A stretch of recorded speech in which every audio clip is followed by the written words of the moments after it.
Assalamualaikum warahmatullahi wabarakatuh. Hello everyone, welcome to my video. My name is Celia Wulandari.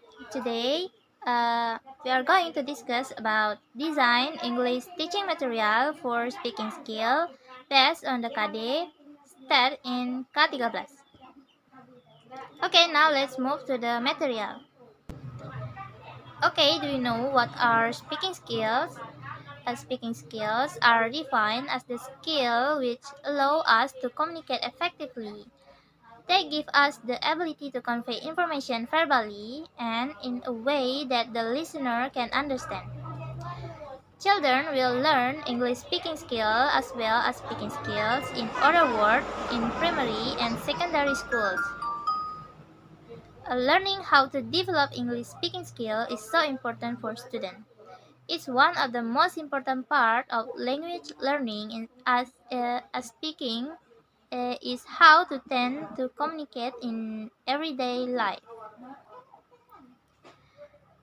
Okay, the next is the four element of speaking skill. The first is vocabulary. To develop our speaking skills, we first need to know the right word. Vocabulary development begins when we are infants as we learn to describe the world around us and communicate our needs. The progress from single word to sentence when children are 2 or 3, at which point they will normally have a vocabulary of 115 to 3,000 words. Vocabulary development is where students understand the meaning and pronunciation of words necessary for communication. When they understand what a word means, they can check what the word or sentence means. This is so important so they can keep up a conversation. If they understand what the other person is saying and they know what vocabulary to say back, they are halfway there to communicating effectively. And then the second is grammar. You may think that grammar is something we only need for written language, but grammar includes a lot of important area of spoken language, such as understanding of tenses and correct way to structure sentence. Grammar helps us to convey information in way that the listener will recognize and understand. And the next is fluency. Fluency is spoken language. Mm, Fluency in spoken language is something that naturally develops as children go to school as they are using and practicing speaking skills every day. Reading widely or out loud is a good way to improve fluency as it introduces children to new vocabulary and reinforce their knowledge of spoken language. And the last is pronunciation. Understanding how to correctly pronounce words is another important element of speaking skills. We learn how to pronounce words by listening to those around us, such as our parent, friend, and teacher. Pronunciation varies from country to country and even city to city. Okay, the next, what are speaking skill? Why are speaking skills important to learn? Speaking skill is one of the most important skill we learn, as they allow us to communicate with others and express our thoughts and feelings. Speaking skill can be separated into formal and informal speaking skills, and we use both types of speaking skills in a variety of contexts throughout life. Informal speaking skills are important for conversation with friends and family and helping us to form emotional connection. for formal speech, on other hand, is necessary for workplace, in presentation, or for conversation with people you don't know. Formal language is important as it helps us to make a good expression on people and communicate politely. Okay, now let's see the example of teaching material. This is a module that I make. The title is modul pembelajaran jarak jauh. Selanjutnya, ini adalah kompetensi inti, kompetensi dasar, dan tujuan pembelajaran dari modul ini. Di mana saya hanya mengambil satu kompetensi inti dan satu kompetensi dasar. Lalu untuk tujuan pembelajaran, terdapat 7 tujuan pembelajaran. Dan selanjutnya masuk ke lesson 1.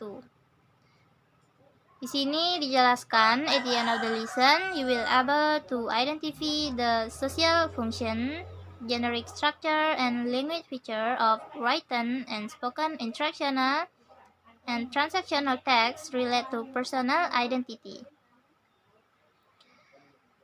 And this is the example. After that, setelah itu siswa akan mengerjakan activity 1, di mana pada activity 1 terdapat beberapa percakapan.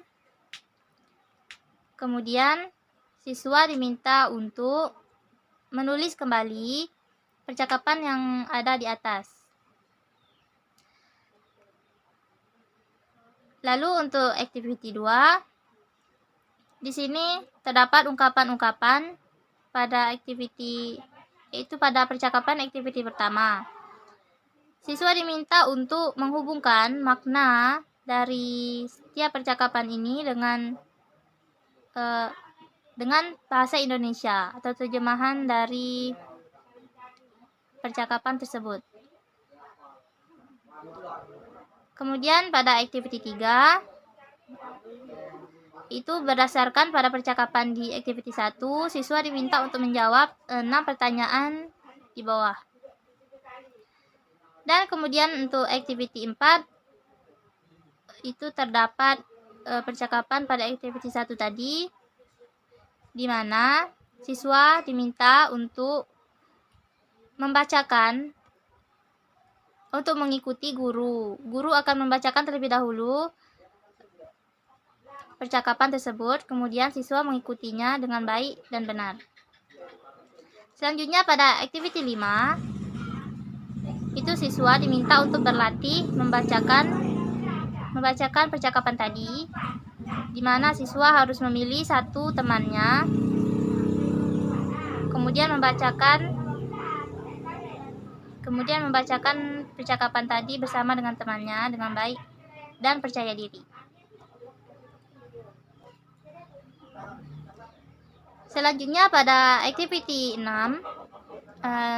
di situ siswa diminta untuk mendengarkan guru dengan seksama membacakan beberapa ungkapan-ungkapan yang akan digunakan untuk mengisi fill in blank pada percakapan di bawah. Selanjutnya pada activity 7, siswa diminta untuk menjawab 10 pertanyaan berdasarkan activity 6 tadi. Dan yang terakhir pada activity 8, itu siswa diminta untuk berlatih kembali membaca dialog tersebut bersama temannya di depan kelas.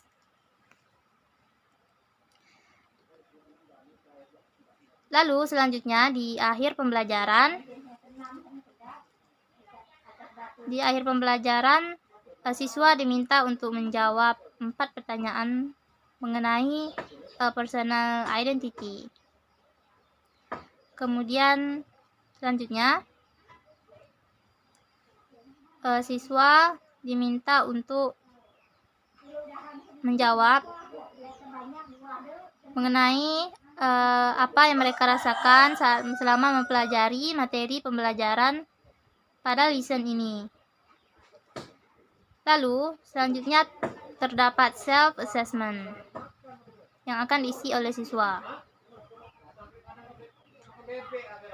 Setelah itu, juga terdapat key answer dari activity tadi yang akan dijawab oleh siswa. Baiklah, that's all the explanation from me. Thank you. Assalamualaikum warahmatullahi wabarakatuh.